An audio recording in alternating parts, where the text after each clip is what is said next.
It's almost like I've done this before. I was and gonna clearly say, someone it's else hasn't. It's like you have a very successful YouTube channel that we're going to be a part of. It's all the kimonos. That's what people come here for. This is fucking great. We just next time, custom ones. Oh, absolutely. Show. That's the next merch. Yeah, do Kimonos it. for people. I'm going to put my sunnies on as well. We can do that. Like required attire. Yeah. Is it if you have an interview with us? Oh, that's a great idea. I was going to say, surely it's like a thing that someone's done. They're like, you know that chicken shop chick that does all the interviews in chicken shops? That's her thing. I know what you mean, yeah. Apparently some of those aren't actually in chicken shops. They're just like, they have a studio that's built to look like that. Okay. And they bring out some Maybe chicken our nuggets. thing is, we do it in a bedroom at all times. And it's like, pillow talk with the breakdown. Yeah. We have done one interview in bed before. Yeah? With between you and me. We had a giant king-size bed, and they were like, boys. So we did the interview in bed. It was the first time we ever met them as well. Yeah. We're very fast movers. Yeah. I respect it. But it's like, you can't always do it. Sometimes you're at the mercy of like the situation, right? So you've got to just get an interview when you can. And here we are. We've this is the best one. We've done some shocking spots that were just really hard to navigate. Like stairwells. Be like, if you know we're going to do an interview, organise a space to do the interview. Not be like, well, there's a band playing, but there's a corner out there you can talk in. We did one out the back in a car park, literally outside in a car park. That we moved vans out of the way. That was fun. Found extension cords and did like a what's that game called? Heads Up. Heads Up. Oh, I fucking love that game. We did that. We did Caskets versus Wind Waker, and that was in a car park. Not Who was the ideal. best in that? It was Wind Waker, right? Casters were terrible, weren't they? Yeah, they were. Did you do, was James, the drummer, perhaps involved in that interview? Yes. He's away with fairies. He's from our town. I cut his hair. And he's literally like, I'm like, who's your booking agent? I don't know, actually. Oh, when you go to, I don't know. I'm like, cool. Is this part of the interview? I hope so. You're a fucking idiot. In his defense, I feel like Matt was way worse. Matt didn't have a single answer to any I don't really question. know Matt. I only know, James is a pal. But So. you know what? When you're the handsome singer, you don't need the answers. You know what I mean? Yeah. Craig's just cracking Taylor Swift dick sucking jokes. Oh, yeah. Yeah, that was one of only 2 things that we've ever had to cut from our. Oh, mate. From our. I'm not surprised that it was from that band, to be fair. Just funny bunch of lads. Weirdly, Yeah. I'm the other one we had to cut out. Yeah? It was a joke about Hitler. Oh, So- well. We're like, that won't go down You well. can't joke about it, you'll cry about it, so. Yeah.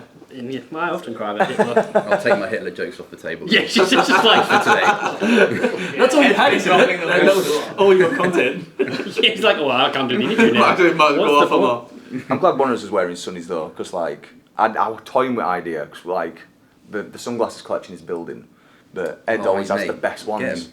No mate, you've got it, and you're sat in middle, so it's perfect. I think we're all set. I don't want to be rude here, but I own a sunglass brand, and Of none of you are wearing course. them. So you don't have the best sunglasses yet. No, you're right. we can fix that. We would Oh, love mate, them. love We it. can fix that. So Love yeah. a new pair of sunnies. But if we ever see you not wearing them, Okay, alright. strongly worded email. Okay. How do you go with Got it. sunglasses? Do you need to have them with like a lens in? Are you nearsighted, farsighted? I don't know. I'm nearsighted. So that means you need to have them in sunglasses? Ideally, yeah. It's Well, the world's okay. very blurry. You can admit it. If you just wear them to look cool, you can admit it. They are very cool. I mean, I would wear them just to look cool. Yeah. I have to wear contact lenses. I wear contact lenses. Because Yeah. otherwise I am blind as fuck. Like, beyond blind, it's mad. So, I yeah. would love to know what that's like. Not asking to go blind. How are they? Their prescription? I mean, I've got lenses in, so I'm probably going to be like... Are these yours? struggling. Yeah. Yeah, it's oh, fuck. Oh. I feel like I've done some mushrooms. It's very... Yeah, fuck. No, I'm not into that. Yeah, that's the guy that drives around Australia wearing them. Yeah, but to suit your Wait, I would like to prescription- see them as someone who can actually see Do you what wear they're like. contacts then? Yeah. No. Oh. So my eyesight, I've just got astigmatism or whatever. Me the fuck it's too. called. Yeah. So it's essentially just like I don't like that. I see Yeah, just fine. You guys far out. all, but like stuff in the distance, I liken Okay. it to watching something on YouTube at like 720 and then upping it to like 4K. wow. It just sharpens everything. That They're blows nice everything to me. lenses, though. It makes everything slightly I'm gonna have uncomfortable. to Yes, try mate. this. Yeah. It made that, you know, you see the little... A shimmer. Yeah, it's fucking weird. Like, the little pulsing of the light reflection Oh. made it feel a bit... Wait, can you see better now? I think I need glasses. Yeah. That's the way he finds out. It's like, yeah, it's only longer distance stuff. It's like a little blurry, and just putting these on is literally just like putting on high definition. I did. Yeah. Can you read signs from afar? Yeah. Okay. I can do it like everything. It just makes it like. He really says that clear. while they're sitting here. Yeah, sure I can. I definitely cannot. Why did you drive us back to Melbourne? I thought it said Brisbane. I had a really bad do at kickboxing like the other month. Like I wear my contact lenses to like scrapping, and I got cracked and it split, and I was like, fuck. And like lad was like, you alright mate? I'm like, mate, I can't see out my left eye. And I had to drive home like fucking that, just thinking shit house. Kid, like, man. thank you for smack. Do I you not can't have see spares fuck all. on you? No, I didn't. I mean, now obviously I make reservations, but like it was a great punch, but it fucked my whole evening up. I was going to ask you if like contact lens injuries are a thing. Mine always split, like the dry, like especially in summer, you know, it's just like dry. Like if it's like when we're in America and stuff, the humidity and everything, it will just dry out. But I use drops and so on. Just look at the draw. I think the optician's sniffing glue when they're making them. So yeah. I've never felt a contact lens. Is it glass? No man, Yeah, they're it's like like very gooey. soft. Okay. Like very soft. Ah. That's what's weird. Couple of locks. Couple of locks for the lads. Yeah, boys, get into them. Look at that. Oh, it's a. What is it? Oh, it's a fucking a- 6.8. Jesus. Ooh. I will drink half of it. For sure. Oh, we are one short. My bad. You can have that, mate. No, you go for it. Would you like to share it? Drink as much as you want. We'll go after. We can share between the lot. Want That's share I'm a good, bit? thank you. I'm the non-drinker here. I was until this year, but it's a It's not weird about us, it's relationship. about you What, guys. was yeah. it It's about. you were never a drinker? Or is I it- was, and then I stopped. My mental health took So, the bin, are you so I getting- stopped okay from the drinking can? for 4 years. Oh. And then when we were in Brazil, Cheers. I used it as an excuse. Cheers, bro. Cheers, man. Cheers, Wonderful to meet you. I just used. I don't know. I just felt like the moment was right. Cheers, my brother. That's nice. And now my relationship it's with it's good. changed Fuck off. completely. So it's never a want to get drunk. Yeah. It's more of a. I consider it market research because I started working while I'm on tour and well, just a few days a week. I've got shares in this business, and I've started working with them like properly. And it's like just market research, getting used to the taste of hops, what flavour notes can bring what to a certain beer, and so on. So yeah, my attitude towards it's completely changed. I can have a couple of beers and enjoy it, but that's my max. Okay. And do you know when you're at a point where it's like, oh, it's messing with me a bit here? Probably if I had like 2 of them at 6.8, I'd be like, no more. I'd have this and that'll be it for the day, sort of thing. Interesting. I've never drank, and it's never been a thing because I was like, I couldn't handle it. I was just made the decision when I was young. I was like, I don't really need it. Yeah. Same as our guitar tech, Chris. He doesn't drink. Yeah. And never has. And I look at being like, so what? Like, think, oh, did you have a problem? And I don't have a reason. I was like, I just never really drank. And also, I'm an idiot sober, so I don't need any help with that. Maybe you'd be less of an idiot drunk. I mean, I've tried that and it gets way worse. So it's so much worse. But no, it's all right. It's I've not gone shouting about it, but it's nice to just have that little. I don't know. It's like each time it's a bit more validation that I can trust myself and have control of my life, I guess, to a degree. How did you find? Sorry, we'll get to you guys in a second. We're focused It's here. all good. How did you go with social situations with that? Was it something you relied on? Not really. I felt like there were a point where like the band dynamic were like really miserable, and we were on tour a lot. So I couldnly really work out why I was depressed. But like I was medicated for it a year prior to stopping drinking, and I just had I was really sad. And like when I was having a drink, I'd say I'd be like on holiday with my wife or whatever, and I'd just be sat in the car crying, and I couldn't tell you why. Yeah. And then I just made a decision one day. We're after that butane gig that I saw you at, and I just stopped drinking, like just there and then that was like 4 years. And it was when we were in Brazil, for my birthday actually, wasn't it? And I was just like, I think I'm ready to have a beer, and I did, and I really enjoyed It was it. at the airport, wasn't it? It was at the airport. Yeah. How did you guys feel as like, did you feel any pressure or support to be like, no, you shouldn't do that? Or like you do you? Go on, mate, just a sip. Do it if you want it. I think Yeah. I bought it for you, didn't I? Yeah, Like, yeah. if you want it, have it. Oh, so you're an enabler. Yeah, absolutely. No, he was thinking there was a good Then we got excuse the to be able to drink too Yeah. without being looked at And though. then I came back with a tray of shots, and then, you know. Oh the rest God, of I us- couldn't do that. Fucking hell. You got champagne on the plane as I well, got didn't champagne on the plane. I was like blagging for an upgrade because I was like, it's my birthday. Can we have an upgrade? No, you can have a bottle of champagne. I'm like, tastes like ass. Thank you. So Yeah, he just came stumbling Someone down the argued that aisle. ass Like, tasted better than it was champagne, like right? 4 in the morning, come stumbling down the aisle, like, here, have a sip of that. And I was like, what the fuck is this? A whole bottle of champagne. He's like, got it for my birthday. And I was like, all right. I'm just like, you have it. But yeah, it's everything's subjective, isn't it? And everything's like scene and setting and so on. Just do whatever makes you feel good.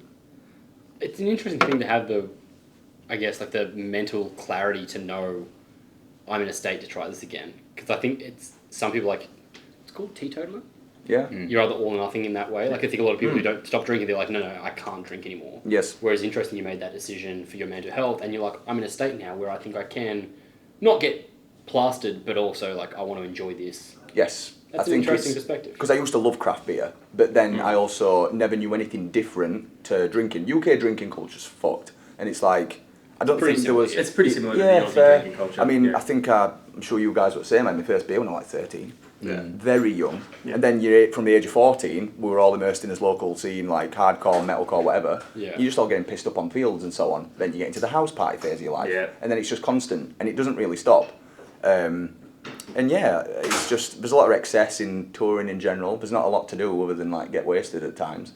So you're also like, you go on tour and you get to play with bands that you have kind of known, just through online and people like us, and then you get together and it feels like, unless you have never drank, it feels like the natural thing to do. Let's grab a beer, and then after a while, after a while, 10 beers. That's it. And that's you're like, it. fuck, I've got to get up and play a show. We have a slang for it that's specific to Bury Tomorrow. We call it locks. We call it it's locks. like a beer on tour is called a lock because, like, our tour manager said one day in America, so I'm just going to go out and get a couple of locks. And the way that he said it, I was like, do you mean like beers? And he was like, no, literally, you just need to get some padlocks for the trailer. But I was just like, oh, it sounded like, yeah, locks, let's get a couple of locks. And it just stuck, and now we just call them. But as soon as you say it to any of us and we're like, should we get a lock? It's just like something about that word. We're just like, fuck. You get thirsty. Weirdly, when you said that before, you said locks, and in my head I was like, drinks. Yeah. I didn't know that, but I knew exactly what you're It just doing. fits into the context. Yeah. perfectly. It's great, man. Couple of locks for the lads. What is it? We say log off and lock on? Yeah. Yeah. Very good.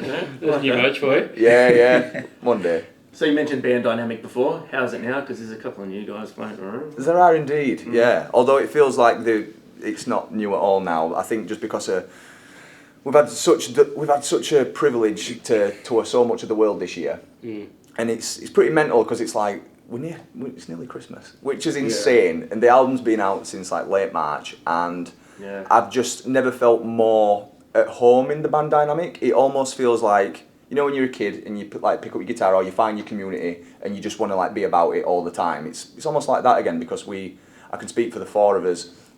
We just like lost every kind of positive notion around the band. It was just, and the people who worked for us did. A lot of people did, and we just felt it had become stagnant and very void of any positivity. So now it couldn't be further away from that. And each day it's just, sometimes I'm just overwhelmed with gratitude that we get to do this, and also I get to do it with one of my pals from back home. And like Tom recorded my first band's EP when I was like 14, and I've always had such admiration for Ed as a guitarist. So it's a pleasure to be able to play music every night and do it all over the fucking world. How's it been for you guys?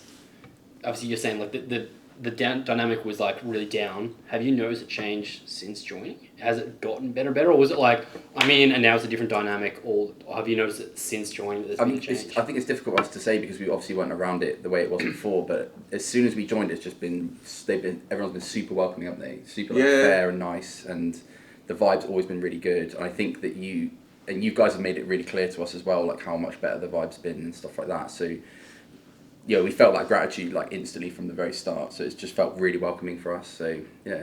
Yeah, it can't have been the easiest thing after being in a band for like 15 years to like, here's 2 new members. It's a big change as well. Of course not. Like any time, like you change a voice in a band, especially a one that's been around for a while, and the fans know. But the best part of it is, since the album's come out, it's kind of good to see. Obviously, there's a lot of shit talk anytime a band changes a member. Mm-hmm. Like even fucking Architects copped it, and it's just like they didn't really have a fucking option. It's fucked, really. But like the best part is it gives a lot of faith in people who listen to the music, because the album has spoken for itself, and you can't say a bad word about it in that regard. It's like at the end of the day, no disrespect, Yeah. but who gives a fuck who was in the band because they listen to how good the album is. I think as well, it's almost like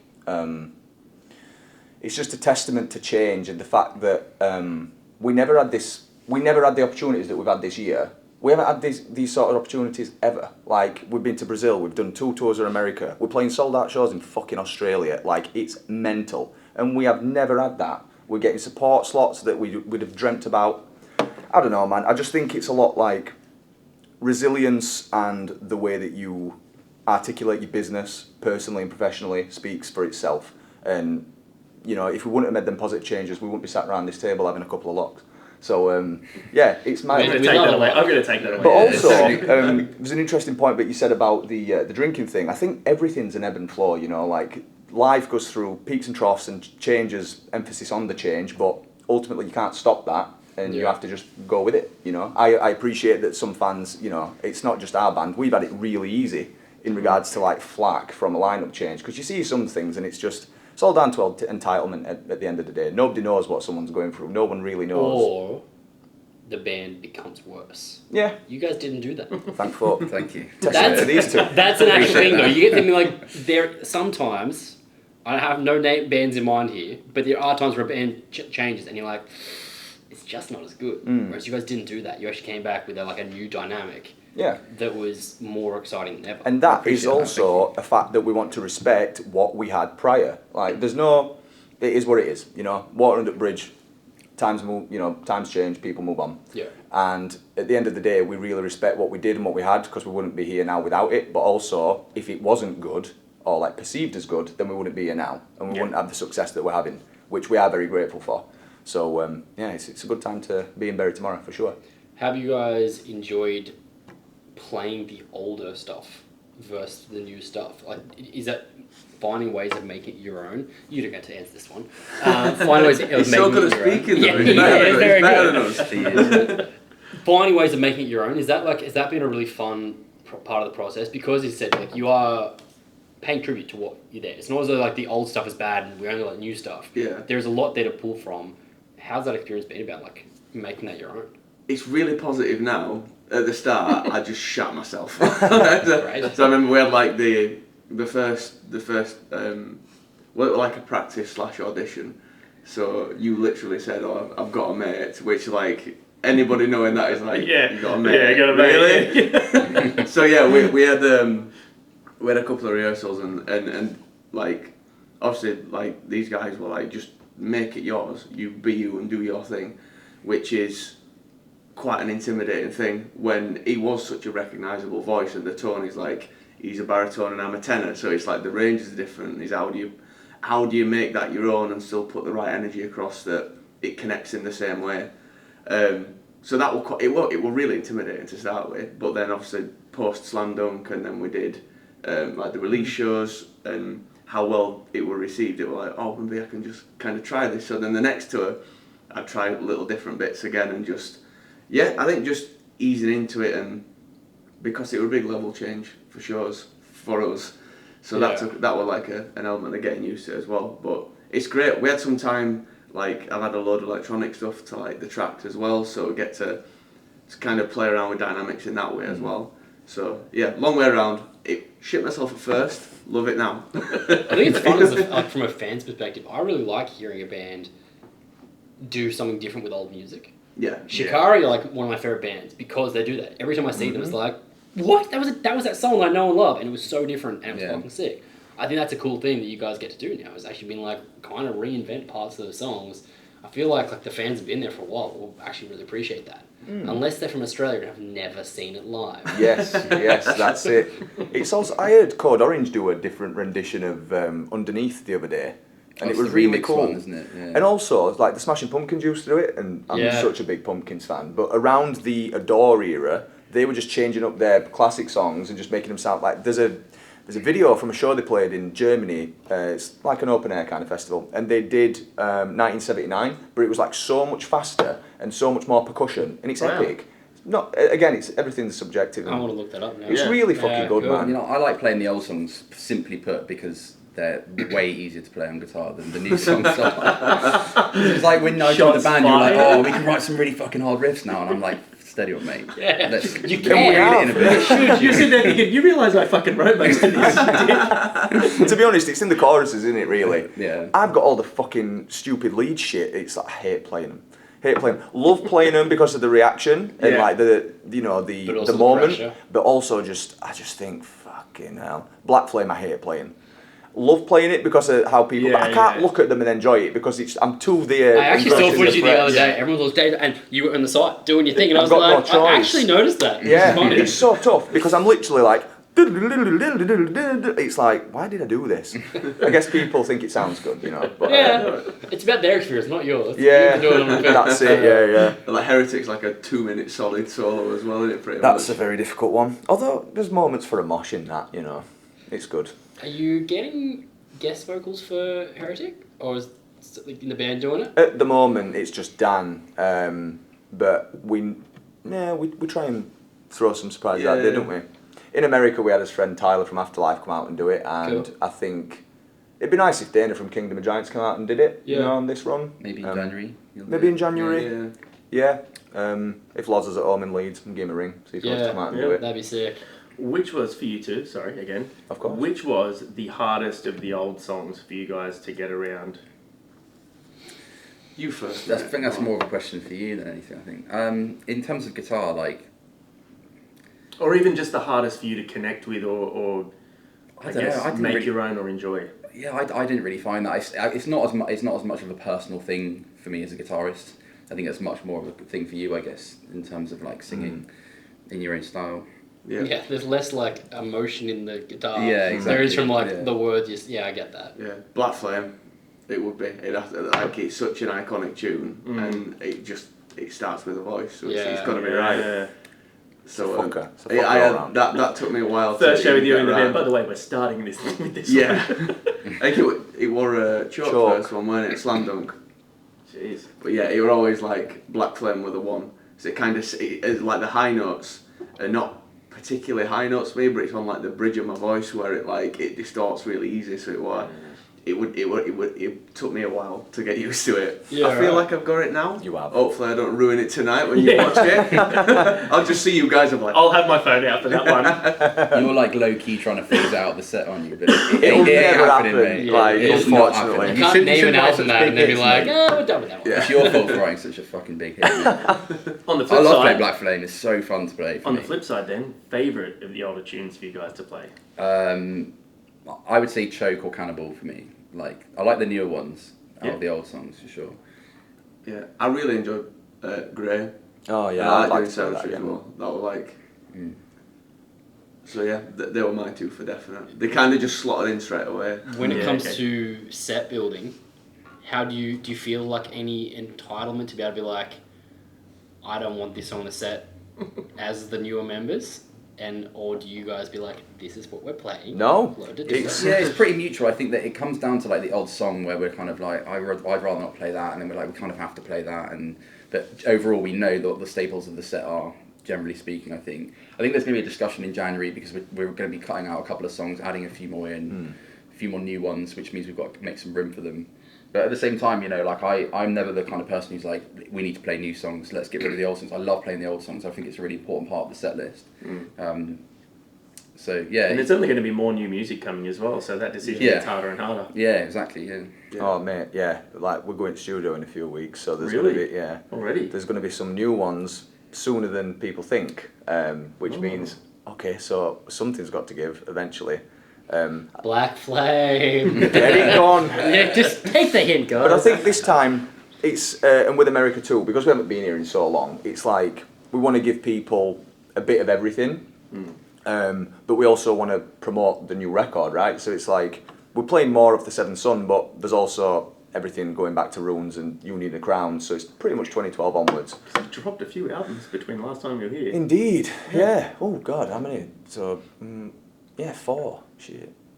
Yeah, I was going to say 3 before. Life goes on, but no, but it's always it's quite fun to take a nostalgic trip back. But I always enjoy playing the new ones, just because it's the whole point of trying to gain new fans, but also respecting that people want to hear the old stuff as well. Sure. You've also, with the new album, entered into the world of reactions. and like music videos becoming prominent again, which is something that I guess you guys didn't really experience before, but like the previous albums, that wasn't as much of a thing. Not really. Now there's ways to find new audiences. They have assholes like us going, oh, I don't know about that. Thank God that you guys dig it, but also it's just, I love seeing people stoked on something that is just so authentic to us, or at least personally speaking, myself. You know, like grow up writing riffs. You just want to show your mates, and hopefully they think that they're cool. Yeah. And then you have an opportunity to join a band, and then people will come and see you and pay £3 in, and then you play to like that 20 people. That 20 people grows and grows, and so on, as is the journey. And just to see people, whether they like it or not, they're taking time to listen to it, and that's all that you really want as a songwriter, you know. I'm sure that I speak for all of us when I say that, but it's a beautiful thing that people can just get on the internet from the other side of the world and share how they feel about your music. Yeah, hell yeah. There's some really fucking funny ones as well. And then there's some that have really made me cry. There's a guy, the Keck guy, when he reviewed Death, and I was just like, oh my God, man, like your reaction to that made me have a bit of an emotional reaction to it, That's you know. cool. It's crazy. I do love it though. I grew up like reading like alternative press and like Kerrang and these magazines that like, because that was my connection to the music world, and like hearing reviews and things. But I was thinking about this the other day. I can't remember who I was talking to about it. But I was like, it's such a different experience now. Like, we're journalists. We're bad at it, but we are journalists in that way. You are journalists. And people get to actually experience music rather than hearing us be like, and this is why it is good, and this is the highlight. They get to hear the music and ask like pause and be like, that was a fucking sick part of that. Yeah. We've had people message being like, that's how I consume music now. We won't listen to it until you guys have talked about it because I want to know what to listen for. Yeah. That's fucking cool. That's sick. And like, it means that people are getting a probably more in-depth approach to your music than they would have just from like reading a review. Indeed. That's I think the thing I like about it is you can tell the people are really passionate about it, such as yourselves. You know, like we fooled them. We think it's shit. There's such a big difference in people who are doing it to be on YouTube and to almost try and generate a presence and a fan base. But if you're just doing it for the love of music, which you are, and as are many others, then that's a beautiful thing. Because, you know... Well, that's a massive reason why we moved into this space. I mean, obviously it happened to us by chance. Yeah. And then it just grew and grew. But, like, moving into this, you know, selfishly... He means interviews, by the way. Just that he didn't... Drinking beers with bands. Oh, kimonos. Yeah, kimonos. Kimono. Hey! Hey? That's good. No? I'm into it, man. That was smooth.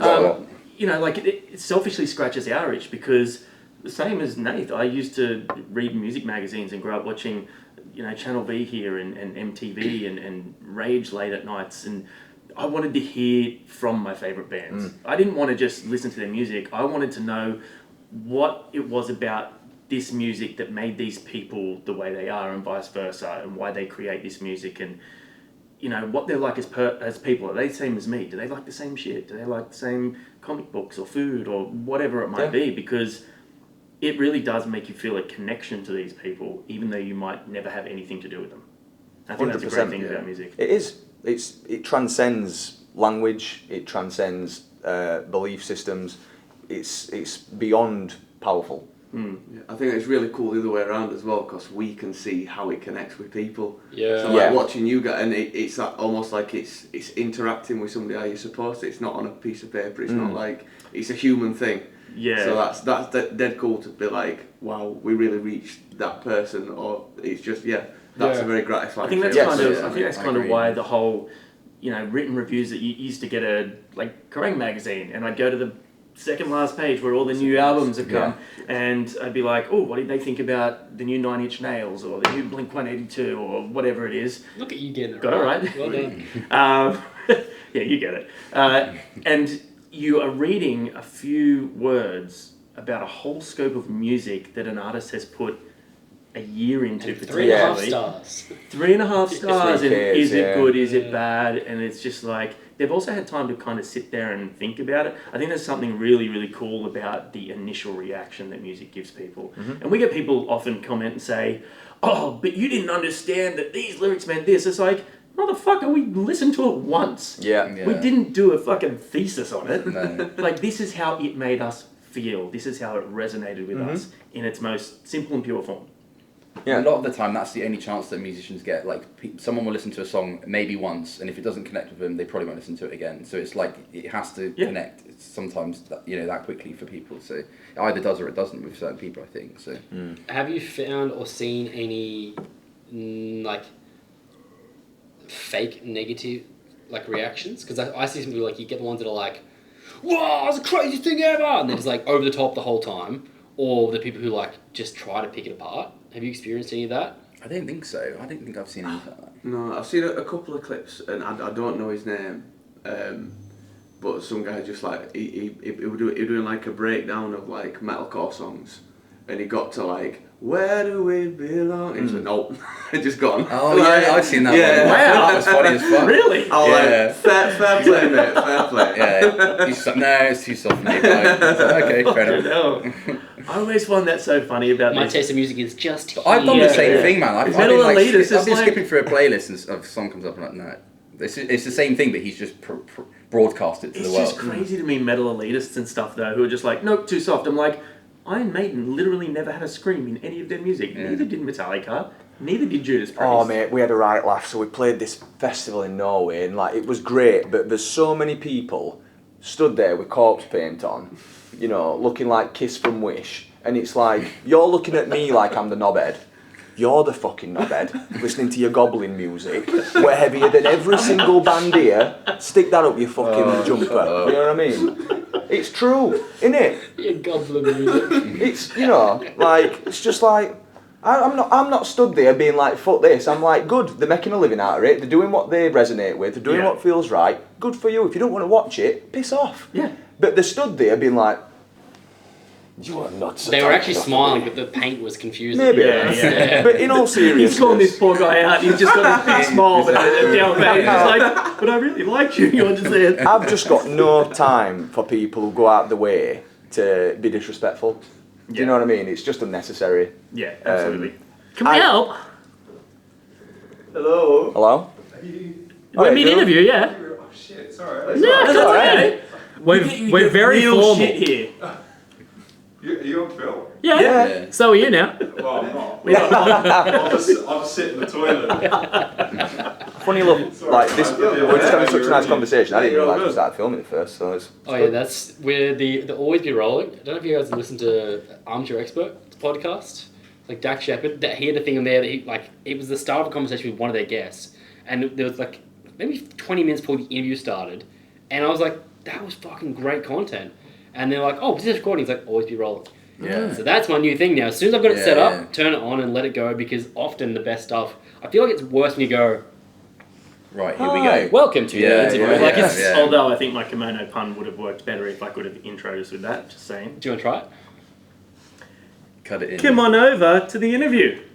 Is it supposed to kimono over? Yeah, but I had to make it sound kind of like it was authentic and it was just natural pun. Off the cuff. Yes. Yeah. Yes. Off the cuff. No, you'll know. At least we look good, right? Yeah. Yeah. Yeah, we do. Yeah. I feel great. Fucking great. I'd play it in this if I could, like for sure. You But could. With You- nothing you underneath can. as well. Oh, it's a bit short for that, proper, innit? Go proper dangerous with it. Yeah. Getting that power. there'll be no stance stomps. There'll be no stomps. Well, I was told to remove the shirt from underneath, but I didn't need a 40-year-old move popping out. and- Just Yeah, one titty hanging out. bit of a Janet Jackson moment, you know. Jesus. That was intentional. Do you reckon? Yeah, 100%. Oh yeah, it's a publicity That was stunt. a publicity for sure. Oh. I Was feel Lenny like that was Kravitz one? I don't think I've seen the Lenny Kravitz. I've heard of the Lenny Kravitz. With the penis popping out. I didn't think that was. I live That's under a very rock. brave if it I know. was. It's Yeah, very right. old. It's Although, have you seen his new music video? Who? Lenny With Kravitz. Lenny Kravitz? No. Didn't know I did one. Yeah. Oh. It's just basically him rolling around in a G-string. Good for him. He's Yeah. a good-looking dude. that hasn't He's aged. jacked as shit too. Yeah. I didn't watch the whole thing because I was scared I was going to be like, I'm in love with Lenny Kravitz now. So You were worried about your sexuality. Yeah. I'm just If like, I can't watch that. I'm Mine's asking turn questions. gay. I mean, that's a good video then. Yes, exactly. Yeah, Yeah, get that on the show. yeah. No, it's it's not a great song, but then again, I don't Yeah. like much of his stuff. So. I don't think I can name a single Lenny Kravitz song. Yes, you can. I'm gonna go my way. Ah, yeah, That yeah. is a great song, Yeah. actually. And what's Is it Fly Away. That Fly Away is a way? banger. Yeah, that's a big one too. Yeah. I love Lenny Kravitz, I've decided. Just now. Yes. That's the real takeaway. I got for me. nothing. I mean, that is a riff, innit? The down, down, down, down, down. It is. Yeah, It that is is a actually riff. a sick. But you know what? He suckered so many people, myself included, as a young man who was into hair metal. He sucked me in with that. I was like, riffs? Yeah, And yeah. I remember either listening to or purchasing the compact disc and going, shit. Oh, what, just no more riffs? Like one or two, but not worth the fucking $30 I paid. Poor When you say Johnny. you're a hair metal fan, were you ever into like Van Halen or anything? Yep. Are you David Lee Roth or Sammy Hagar? Both. Ah, Both. respect. You're a real fucking Because fan. David Lee Roth was the showman. He was the pizzazz, he was the sex appeal. But Sammy Hagar had the voice. Oh, mate, if he you did. went back and listened now with like a completely neutral stance, you'd be like, oh, Hagar for sure. But he didn't suit what Van Halen were as the stadium Yes, hair no, metal band. agreed. Yeah. Which But is he- why he left. He wanted to go back to playing pub gigs, and I think that's fucking cool. I feel like I preferred, well, my favourite record from them is 5150 because it's a mix of serious shred, like upbeat, feel-good rock music, and it's got the ballads. It's got the heartstring tuggers, you know. Also, as someone who's kind of, I'm a little bit of a drum obsessor, like, I can't play very well, but I love drums. I love how Alex was one of the only drummers who could incorporate so much double kick into mainstream rock songs Yeah, without making it sound too without making it sound metal. Oh, It was- speaking of, have you heard the new Blink? Double Yes. kick chorus. Yeah. Not just one song. I listened to the album. It came out today here in Australia. All right. Yesterday. Ah. And I've listened to it twice through. The drumming is, I know it's Travis Barker and he's a weapon, but there's a lot of double kick in there. There's a hardcore song on there. Travis wrote it. Yeah, I know. Oh, I'd be intrigued So to it. I've never been a TikTok. real... I know you Yeah. love Blink. I've never really been a fan, but I respect Travis Barker's musical capabilities big time. Yeah, Interesting. same drummer. Yeah. I grew up in Blink. I was like a Yeah, pop man. punk kid. Enema of the State is one of my favourite albums of all time. Yeah, It's I, just, was, like, I remember perfect being all the like way through. 9 and just being like, this is my Yeah, personality same. now. What And, was... Sorry, continue. no, there you go. I'm interested in you now. Because now I'm interested in what was the first band that you can remember really made you fucking fall in love with music. For me, it was Kiss because I was always brought up around rock, you know, like and hair metal and stuff. But when I saw that and it was the imagery, and then you realise, oh, this band always had the game plan of being more than just a rock band. They wanted to be a show, a spectacle, a brand, something huge, which has obviously worked for them because I saw them the other week and they still got it. What was the first band that really made you go, I love music? Offspring. Oh, Cool. right. Yeah, mine and yours is exactly the same. Americana. Yeah, It was Top Americana, of Pops yeah. 2, and I was like 10 or 11, and it was Pretty pretty fly. Yeah. And I Mine's just watched it, I exactly was the like, same, shit, yeah. I want to do that. How old are you? 37. Okay. Yeah, mine's exactly the same. Like I think I was like 8 when that came out. It's a perfect example of like a really mainstream song that's like a perfect gateway into like this whole thing of like guitar-based music. And like I didn't really know, like I just distortion guitars and stuff. And then my parents bought me the album, and then I found out they had albums before that which were like even better. Yeah, cool. And it was just like this whole thing, and then I started listening to metal after that and stuff. So yeah, it was 100%. And it was all downhill from there. Yeah, exactly. That's it. For me, it were I grew up pretty much on like 90s trance and 90s radio, so it was just me and my mum, and my mum has pretty sick taste in dance music, so it was just I grew up around like 90s radio and trance, but I remember vividly she had so many CDs, because at the time you'd buy a record for a single, right? Like albums weren't that expensive, and if you had a couple of singles, you'd just buy the record. But I always remember like there'd just be like 3 songs on there, whatever, on any CD that she had. And as I was going through them, I found Jagged Little Pill by Alanis Morissette, Great. and it changed my fucking life. So I was in year 5, so I was 9, and I remember so vividly. I'd get the lyrics and I'd like rewrite them, and because I thought the lyrics were insane, and that was the first time that I really connected with like words and music in general. And I remember I let the album play, and you know, Your House that's at the end, like the secret track, I just had goosebumps. I was just mesmerised by it, and you learn, like, that was the first time I ever felt, and I was so young, mate, but like, it just, I like felt it, you know what I It's an mean? interesting album to connect with at that age. It were It's insane. also interesting going back and listening to that now. Ironic came on, like, it was on a playlist at work, and it came on, I was like, most of these examples aren't even irony. Which is ironic. Yeah, Right. so I think she's like double bluffed, like it's super Ah, smart. yeah, she's like, I'll fuck him now and then I'll fuck him in 20 years. Yeah. When they finally get it. So I'll be like, Mind that's not blowing. ironic. Oh, that Wow. bitch. She got me. Mine was Oasis. Oh, really? Which record? I think. Is it the maybe someday? Definitely maybe. Yeah.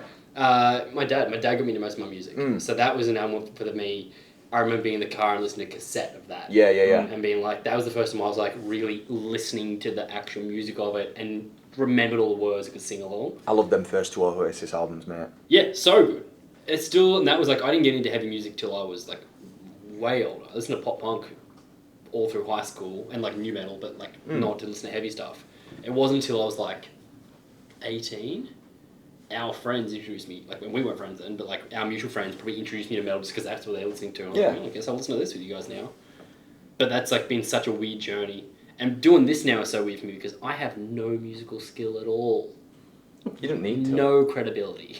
Yeah, I don't think so. I think you've got credibility because you're passionate about it and you're No, I'm involved. really in friendly. it. That's Well, it. Like, regardless. he's nice enough, I'll talk to him. Nah, mate, you can tell you're passionate about it, and I think that's the main thing. Like, if you're passionate about something, then you are entitled to be a part of that community. You know what I mean? Yeah, I think I prefer the channel. Like, obviously, we've both got a lot of friends that are into music. Like, me as a musician have a lot of musician friends. You've got a lot of non-musician friends. I think the thing that I love most about the channel and doing with you, other than the fact that we've been mates so long, is the fact that he's not a musician. So we might listen to something and come at it and have a different result for a completely different reason. Yeah. I'll be like, but the musicality, and you'll be like, but the chorus sucks, or, you know, like... I didn't understand a single word he tried to sing then. But both points are equally as valid. Yeah, 100%. For different Because not everybody who perspectives as well. listens to music is a musician. The fucking best thing is, as well, this is going to sound like I'm like trying to make us sound great, but it's not, I promise. Is like the other day, someone tagged us in a story of them watching the new Lorna Shore track, and they're like, I don't like death metal, but I'll watch it for you guys. I was like, that's fucking sick. People now are willing to watch a band that they know they actively wouldn't have listened to, but they're still going to give it a go because they like what we're doing. I was like, that's fucking cool. Yeah. That means that people are going to discover music they might not have liked before. That's like the whole point of what you're doing, really. That's- To be yeah, fair. it's fucking right. Being a link between fans of music and the bands is a really cool thing. And we built such a sick community of awesome people, you know, like who watch and support everything we do. Even today, did you see what I shared on my story earlier? So one of our subscribers, one of our followers, Ash, lovely person. My band dropped a new single today. I was going to say, I was like, congrats. Thank you very much. So what she did was she shared on her story, she's gone onto Spotify and just randomly put this song on some random person's playlist because just added, I'm like, that's fantastic. Yeah. Why aren't I doing that with my own music, just putting it on every single public playlist? And people Just trolling all these people. Yeah. Just, yeah. I don't know. They go in there for Alanis Morissette and then getting you screaming at them. And I'd be like, it's ironic. Don't you think? I don't know, it's just, we're very lucky that the only reason that any of us are sat in this room right now is because we got into music at some point in our lives and we felt passionate enough to pursue it in any way, whether you're a musician or not. That is fucking crazy. Like, and I think this regularly, you know, I'll just be brushing my teeth and think, holy fuck, like I get to go out and do this with like-minded people who've become transcended friendship. These dudes are my fucking family, and I speak for our whole crew, and it's just magic because what starts as a singular thing when you're on your own and you're just listening to it for enjoyment and what you get personally out of it becomes a show in front of maybe 20,000 people, or, you know, it's a sold-out show tonight in fucking Newcastle, New South Wales. I am forever blown away by the power of music, you know what I mean? Yeah, and also being able to like build friendships on the other side of the world. Yeah. That's a crazy thing that the internet now, as well as music, has allowed. Being like, oh, you can now connect with people that you never would have got to meet before. Yeah, it's mad. Yeah, for sure. And Sydney Kimonos. I think that's what it's all that's a about. great point to leave it, I think. But only because it's almost 8 o'clock and I don't know when you guys have to be at the venue. We're good. Like an hour and a half we got to eat as well. plenty of time. Yeah. But we didn't get to ask the question last time we did the chat. Didn't we? With Chris and Dan. No, because Dan talks forever. Oh, you're very good at talking. Yeah. Well, that'll be the only interview we haven't asked him. Yeah, exactly. So we're going to ask on this one. You guys have got to go on stage tonight, all right? you have to put on either cold wet socks or cold wet underwear to do the set. What do you choose and why? I put on cold wet socks every night because I have stage socks that I keep in my boots, which is really disgusting, I know. I change them like every few days, but I like to wear black socks on stage and I don't want to wear clean socks. And when we're out in Australia and we've got limited bag space. Like when you're going to a fancy rooftop bar in sandals and socks. So I'm just like, it's fucking rank anyway, just put the fucking dirty socks on, then I can take them off, have a shower and put clean socks back on. So I'm going to choose socks. Because that's what I'm going to do tonight anyway. Great. I don't know. I'll just go boxers, but it doesn't matter by the second song we're soaking anyway, especially now. Yeah, but for me, it's not about the experience later on. It's the putting on the cold, wet. Maybe that you said boxers there. I don't wear boxers. I'm wearing briefs. That's my problem. No, that's what Fair they. play. Isn't that what they less call fabric underwear? to be wet. Yeah. That's fucking... Why? Yeah. I might start wearing briefs on stage. That'd be way easier. But wear a thong. I think... Yeah, mate. Stage thongs. Lenny Grabbers can do it, so can you. I think I'd probably have to go boxers. I'm sorry, Claire. My wife knows I do this and she fucking hates it. She's like, you are a scruff. But, like, you've got to do it sometimes because it's like, as you say, we've come out here with one bag. Qatar, come on, sort us out. Like, they were like, yeah, you can only bring one bag. I'm like, fucking hell, we're here for like 2 weeks. So we've got limited, you know, we could just go to Kmart and buy loads, but we haven't. I'm going to say boxers. Kmart. We've done some laundry, but it's like you don't know exactly when you're going to be able to do laundry, so you can't necessarily rely on that. Yeah. So, This is years back. So the last time we played Sydney, we had run out of merch, so we went to Kmart and bought 50 plain white t-shirts, made a template and spray painted our logo on them. Sold all of them. Fucking And the way. poor fuckers that bought them, I bet it came out in wash. But we sold them for like fucking $30 exclusive merch because we were like, we need to get to the next cities. It was rough that touring we did. We went everywhere. We were here for 6 weeks. We played like 30 cities. You know what I mean? Yeah. And you know, band's gotta do what a band's gotta do. If anyone has one of those t-shirts, please send us a message. Yes, let us know if it stayed on the t-shirt. I'm not convinced it did, but we They'll appreciate send you a the support. replacement. Yeah. What a laugh. That's incredible. Yeah. Wait, so you're saying you're going wet underwear? Yeah. My man. Reluctantly. Yeah, well, you and I are on the same team. yeah. These guys can leave. Oh, yeah. Fuck off. Yeah, that's what I'm trying. Fuck off. That's it. Your boxers. So polite. Yeah, 100%. 100%. I spent too many years working on job sites where if your boots got wet, it would just completely fucking ruin my day. And I get what you've said in the past is like, you're only on stage for an hour. What about the That's how I chase? sound, by the way. But if you didn't notice, but like I think I've just got PTSD from it, so I just don't want to ever deal with that at all in any capacity. Fair play. Ever again. Yeah. Fuck sultana toes. You should see. I've got a black toe right now. It's been there for 6 weeks. I went trail running like an idiot, and I didn't wear the right socks, and I've got a black toe that won't leave. I'm pretty sure you can get cancelled for that. Are you going to whip it out? It's a bad joke. I once had a black toenail. I ripped it off and put it on the stairs for my mate, and when he came upstairs, he was like, "You dirty bastard! Is that your toenail?" Yeah. I dropped a guitar on it when I dropped a guitar on my toe because Scuzz was on TV and I was 11 years old and I was stood in front of the guitar thinking, I want to be a fucking rock star.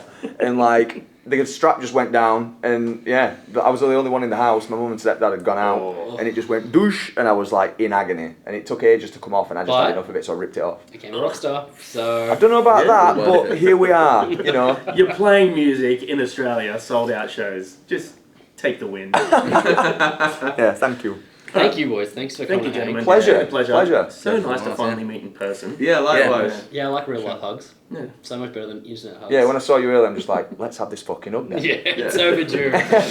We'll see you guys next time. Peace. My ass is so numb. Yeah, that's...